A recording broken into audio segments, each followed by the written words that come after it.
This program proudly brought to you by Taubmans.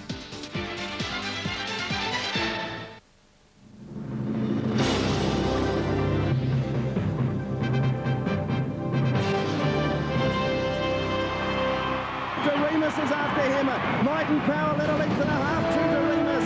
Then Linesman. Might and Power the leader. Remus is coming at him. Remus after Might and Power. Might and Power into Remus. They in it. Oh, it's close. He's hung on. Might and Power's won at number 3. What an absolute thriller. But Might and Power has become the 10th horse to win the Caulfield and Melbourne Cup double. What a performance. That is one of the great finishes in Melbourne Cup history. At last, it's back again. 12 months after the last piece of wondrous theatre, the Foster's Melbourne Cup is upon us once more. For Might and Power, Asia awaits. For Doremus, history is calling.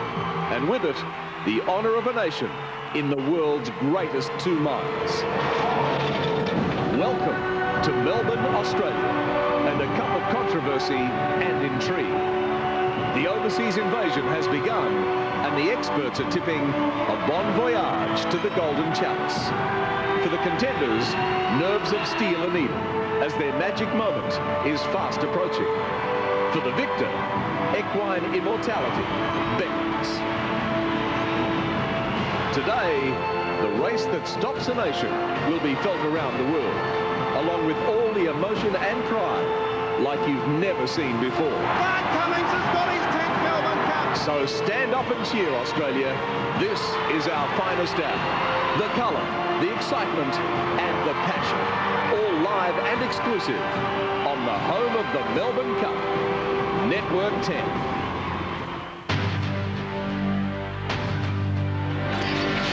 Away they go. The gates have crashed back and the big one is underway. As they come down the straight the first time. He's going up on the outside of. He's got 2,000 metres left to travel. It's a fight over the Melbourne Cup. Yes, the view from Flemington is something special on this one of the truly great days in Australian sport. Good morning everyone and welcome to Network 10's live and exclusive coverage of the 138th running of the Foster's Melbourne Cup. And what a day we had to kick it off on Saturday, Derby Day, when the 3-year-old Arena earned himself a place in the Cup. And if you think the furore surrounding the field selection has been something, it's going to have nothing on all the drama and excitement which will unfold here over the next 6 hours or so. This afternoon, around 100,000 racing fans will celebrate when the champion of the Foster's Melbourne Cup returns to scale through this archway. But already, people are celebrating with breakfast functions across the city of Melbourne. And joining the party at the Hotel Sofitel is our very own Sandra Sully. Sandra, good morning to you. Yes, Peter, that's exactly right. There's always a special buzz about Melbourne Cup Day, and this year is no different. Lots of people here this morning enjoying themselves. Of course, many started last night at the Variety Club Puppy Ball. And of course, they'll be kicking on throughout the day. This day, Cup Day, is a unique event in the way in which all of Australia focuses on Melbourne. And you know, each year, more and more of the world are joining us to celebrate. Speaking of celebrating, Tim Webster's at Flemington Station where the crowds are starting to arrive. Good morning, Tim. Sandra, good morning to you. Yes, on Derby Day, a record crowd of 75,000. Today, we're expecting 100,000 plus on an absolutely magnificent day in Melbourne. You know, no other race meeting in the world can pull a big crowd like the Melbourne Cup Carnival here at Flemington. But that doesn't compare to the huge numbers joining us from overseas today. About 500 million of them in television from all around the planet. So, it is the Melbourne Cup. A stunning array of horseflesh from here and overseas, and a parade of fashionable people. Among the best of them, our Lynn Talbot. And a very good morning to you, Tim Webster. Hello, everyone. Yes, Derby Day, as you said, brought out people by the thousands, and they were all dressed in their finery. But that's nothing like what we will see today. Of course, Cup Day is the day where ladies like to play clothes horse to some of the most elegant and sophisticated designs. But also, it's quite clearly the fact that well, the eccentric characters like to express themselves, and already we've seen zany, outrageous gear. During the day, I will be chatting to some of the fashion experts, fashion designers, and of course, I'll be trying to get into some of those marquees in the birdcage area. You never know who you might see. We'll bring you the second round of David Lawrence fashions on the field, and in near perfect conditions, I can only suggest that it must be Mr. Tim Bailey who spoke to the right people, because it doesn't get better than this. Fabulous to be at Flemington and at one of its most famous spots. This is the Farlow statue at the front gates at Flemington, and this is the Waratah shuttle, a beautiful way for people to get around on a difficult day, because with 100,000 ratbags and rascals sneaking into this racecourse, it's nice to have a seat and be getting from A to B rather smoothly. What is this? I wish I could answer it. It's Tim Bailey on your television, and this is Bailey Cam. We're going to have a lot of fun with this. The officials don't quite sort of know what's going on, because they didn't know whether to hand me the camera or a whip. I'm so small, but we're going to get up to no good today. Take you to places, show you the personality of this fantastic race day, and have a whole heap of fun in the process. The weather report today can tell you absolutely no problems at all. 29 degrees, fine blue skies, northeasterly winds. It's going to be a day out. Don't worry about that. You now know what to wear. You know what the weather's doing. Let's go racing with Dan Malecki. Thank you, Tim. It is a perfect day, and so too is the track rating. It's officially good, but it's certainly firmer than it was on Saturday. The rail is in the true position, as you would well expect for Melbourne Cup Day. The penetrometer reading is 3.85, so all up, it is a delightful day, not just for the weather, but also the track conditions. But you're certainly looking towards bordering on fast for our major race meeting for the year.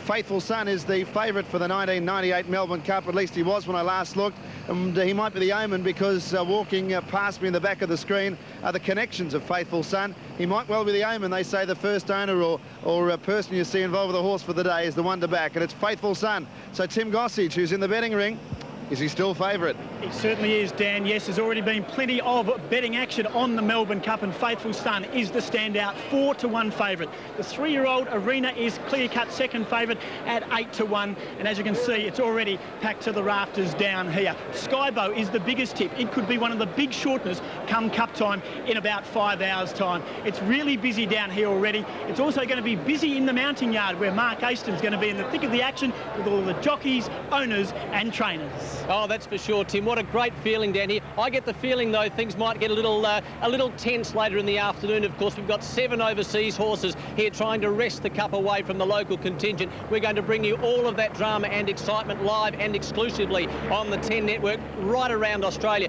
This is a huge coverage by 10. We've got 27 cameras, one up on the Whitman's Lightship, which is up there at the moment preparing. We've got one up in the starting stalls and one alongside the running rail, bringing you a bird's eye view of your particular runner in one of the 10 races here this afternoon, and most importantly, the Foster's Melbourne Cup for 1998. If you can't get to Flemington, I'm sure you will be just as captivated watching it live and exclusively on 10 right around Australia. Isn't that right, Pete?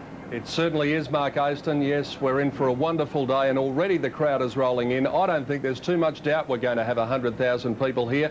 There weren't quite 100,000 in the city yesterday, but there were thousands to witness the annual Melbourne Cup parade and watch some of the champions of days gone by.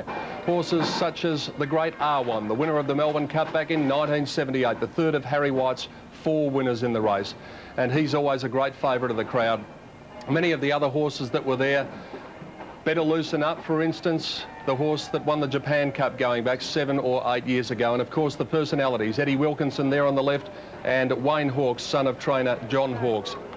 And it was a great opportunity for the people to get a photo and close up to their heroes. And that was the Melbourne Cup parade yesterday, but of course the big race is coming up today. Well, let's have a look at the program, and the first event is at 10:30, and it is the Ford Libet Hurdle. And then we'll go through to the Great Western, the traditional lead-up, race 7 at 2:25. Then the Foster's Melbourne Cup, the big one at 3:20, right through to the Hong Kong Jockey Club plate, and that is at 4:45. So we've got a lot to look forward to here at Flemington today. Let's have a look at the scratchings for today's meeting, and as I said, the hurdle starts off proceedings, the Ford Libet Hurdle at 10:30, and you can take out number 5, and that is Creme de Celery, number 5 out of the first, along with number 13 at Western Union, 5 and 13. Race 2. This is the Dr. Lee Wins Private Formula 1700. There's a mouthful. Alfred's Jewel, number 1. Number 2 from the north. Number 10, La Finale, and 16, Ticket to Rio, out 1, 2, 10 and 16. Third race is the New Asia Singapore Challenge at 11:45. Scratching number 8, Devon Valley Lady. On we go to race 4. And this is the Eat Well, Live Well, 1100. Number 2, Magic Music comes out, along with 18, Big Spender, and 19, Coronation Jubilee, 2, 18 and 19. Race 5, the Anderson Consulting, is clear. Race 6 is also clear of scratchings. That's the Schweppes 1000. Race number 7 is the Great Western, the lead up to the Foster's Melbourne Cup. Number 1, Marty's Magic comes out. Race 8 is the big one, and there are no scratchings. A field of 24 in the 8th event. Race 9, the Pivot Superfect Sprint, take out 1, Coltar, 6, Waver Tree, 10, Fonzarelli, and 17, Sir Talak. And the last is due at 4:45, and the scratchings are number 3, Itty Ram, and also number 14, and that is a Gold Robe. So there you have the scratchings for the program, and here are the totes. For race number 8, the Foster's Melbourne Cup, Doremus at $12. Faithful Son has opened up good odds, $8.80. Persian Punch, 15.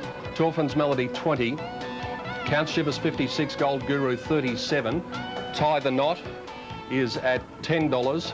Yippee-I-O, 16. Markham, 30. Over the page we go then. Darazari, 17. Sheer Danzig, 25.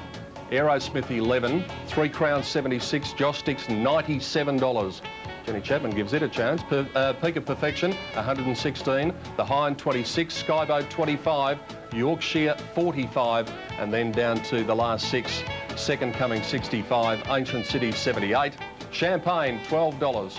Jezebel, $12. Perpetual Check, 23. And Arena at $12. Look at the pools already. 3.6 million in the win pool, 2.8 million in the place pool. And on this race today, round about $150 million will be wagered. Well, it's time now to see if we can find the Melbourne Cup winner, and maybe a few winners throughout the day too, because joining me to do just that on this great day, Jenny Chapman, Richard Friedman, John Letts, good morning to you. Good morning, Pete. Always great to see you on Melbourne Cup Day. And Jen, I think we're going to have 100,000 people here today, and why wouldn't we? Well, that's true, Peter, because I've been coming to the Melbourne Cup for a long time. I won't say how many years, but I've got to say I've never seen a crowd this big this early. Rich, from a trainer's point of view, you wake up on Melbourne Cup morning, you've done it many times before. The butterfly's still there, though? Oh, yeah, I think the butterflies are there for everyone in the stable, and particularly the staff. The staff who are looking after the horses who've got runners today, they're really nervous and really hyped up for the day. Johnny, you've already been down to the jockeys' room. What's the feeling like down there? A bit of tension in the air? There is, and the jockeys are down there. A lot of those with the weight problems at the moment are getting into the sauna, and Corey Brown especially. Corey's got a ride 47.5, as you know, and he's doing it pretty hard, but it's a Melbourne Cup. He'll get it off. Butterflies everywhere here at Flemington, and we're not that far away from the start of the first event, which is the Cup Day Hurdle, the Ford Livet Hurdle as it's called. We're going to take a break, and when we return we'll be taking a look at the first and also checking out what we think might win the 138th running of the Foster's Melbourne Cup.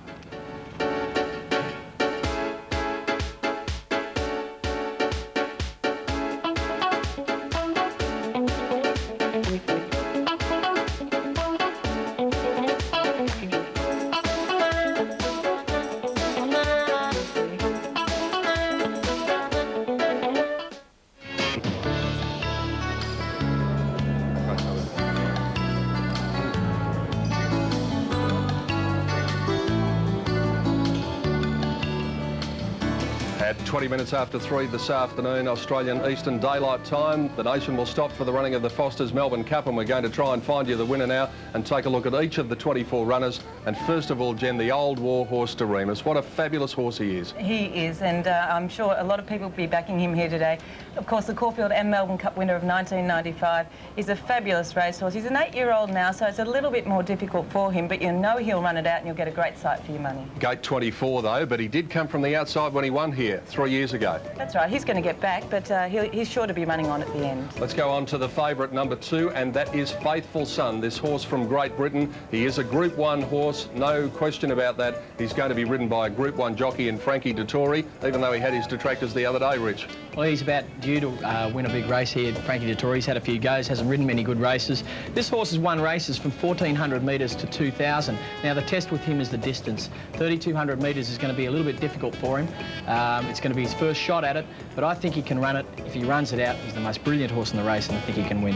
One horse that'll certainly run the journey is number 3, Persian Punch, to be ridden by Richard Quinn, one of 5 horses from Great Britain, trained by David Ellsworth. John?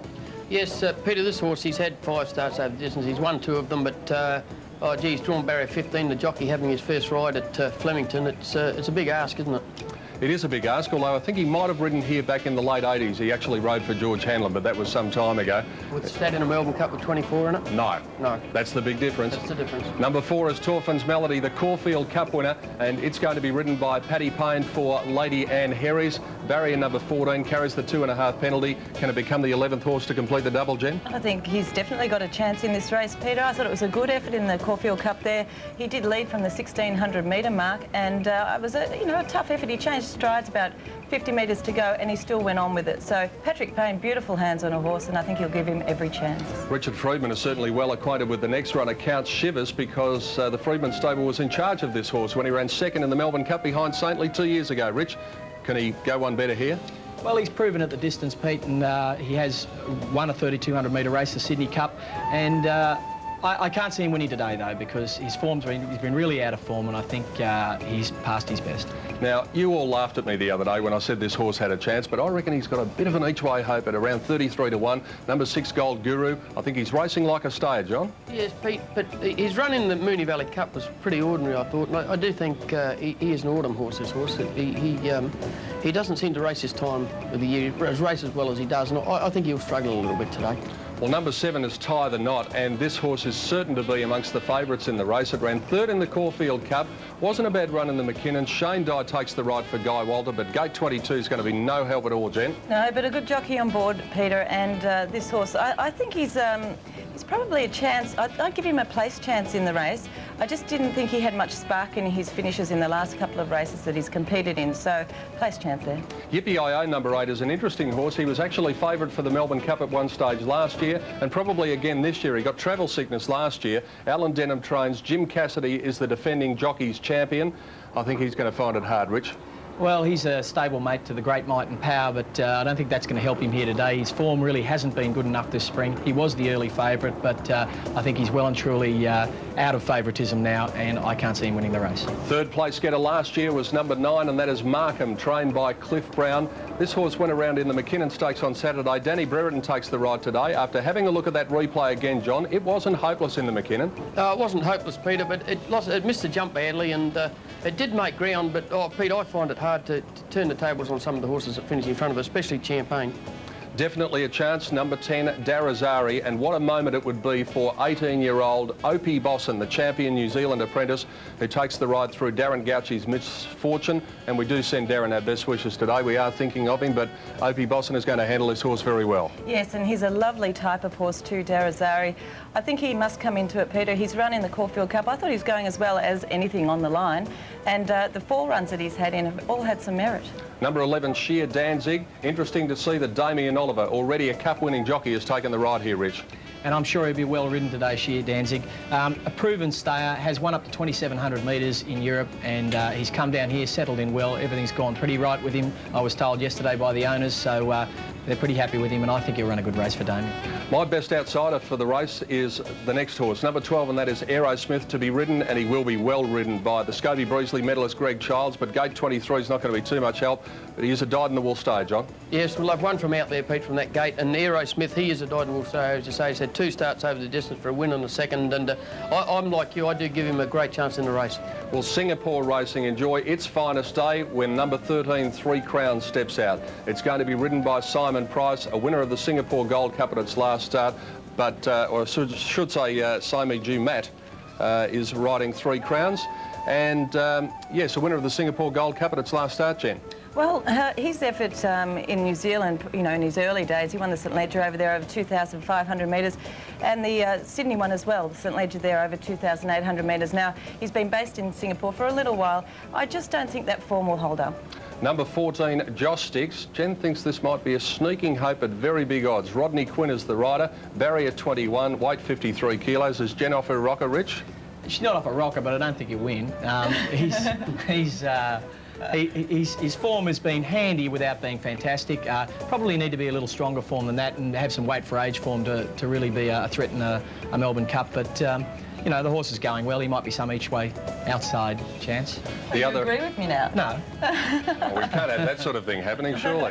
Number 15 is Pika Perfection, the other of the Singapore horses, to be ridden by Simon Price. Gate number 2, 9 wins from 31 starts. Is he going to be up to them, John? I don't think so, Peter. Could you keep your comments brief, please? Pete, it's interesting to note that in the book it's got Sammy Dumat on this horse. Yes, I just noticed that, actually. Yeah, so we'll have to check on that because Simon Price is in the book for 3 Crowns and Sammy Dumat for Pika Perfection. We'll check into that. Don't think it'll matter, though. No, I don't think so. Number 16 is The Hind, trained by Peter Hayes and will be ridden by Basil Marcus, a Hong Kong jockey with whom you're well acquainted, Jennifer. Yes, a lovely guy, Basil, and a fabulous rider as well. He's a bustling type of jockey. This horse, he does get back, The Hind, but he should be running on at some stage. He's won over the distance, so he's proven. 17 Sky Bow is a Melbourne Cup place getter, and there's a bit of a whisper floating around for this morning, Rich. Tough old competitor, Sky Bow. Last run in the Moonee Valley Cup was a fantastic one when he ran second. Moonee Valley Cup place getter's got a good record. Sky Bow's run a place in the Melbourne Cup before. It wouldn't surprise to see him running on strongly at the end. One of the controversial runners is one of the overseas riders, trained by Paul Cole, ridden by Danny Nikolic, number 18 Yorkshire, barrier number 10. He's a solid stayer, John, but he's only had the 12 starts. He's only had 12 starts, Pete. He's ran second over 4,400 metres, but I can't see him figuring in the finishes. 19 Second Coming, the Victoria Derby winner of last year, showed something of a return to form in the Saab quality on Saturday, Jen. Yes, Peter, but I just don't know that form's going to hold up. He didn't beat a great deal in that race. Sure, he's come back a little bit. He'll be there for a while, but I doubt if he'll go on. OK, and let's quickly look at the bottom ones. Ancient City, can the Geelong Melbourne Cup double be completed? I don't think the Geelong Cup form is strong enough, and he's probably not up to the class, but look, he'd be a silly lightweight hope for a trifecta. And there is his recent form, of course, the Geelong Cup winner. No horse has ever completed that double. 21 Champagne is going to have tremendous support, Johnny. Let's no doubt about that. Can she get the trip? Pete, it was very impressive on Saturday, but I just think that the 3,200 is going to worry this mare. It won't worry number 22, and that is Jezebel. Chris Muntz is the rider as we take a look at Champagne's recent performances. Jezebel, number 22. Well, she's going to get the trip, no question about that. No question, and beautifully weighted too, with 51 kilos there. She's proven over the distance. I think she's got a very good chance in this race. And the Caulfield Cup run, of course, we have to forget that because she nearly visited the car park at the 200-metre mark. And she's a dry tracker. Now, Perpetual Check. I reckon it's got a hope. You don't, do you? Well, he's only had the 12 starts too, Pete. Not you, him. I don't think the horse would be in the field if he wasn't trained by Bart Cummings. So, you're probably right. But his form probably wasn't strong enough. The 2,400-metre race that he won last start, not really up to this class. And the Derby winner, Arena, can he do it? Yeah, well, he could do it, Peter, without surprising a lot of people because he was very impressive Saturday. He's got 46, he'll riding 47.5, Corey Brown. But that horse was a very easy win on Saturday in the Derby. We'll get your selections very shortly. We're coming up to the first. It's an action-packed day here at Flemington. Foster's Melbourne Cup Day 1998. We'll be taking a look at the runners in the first in a moment.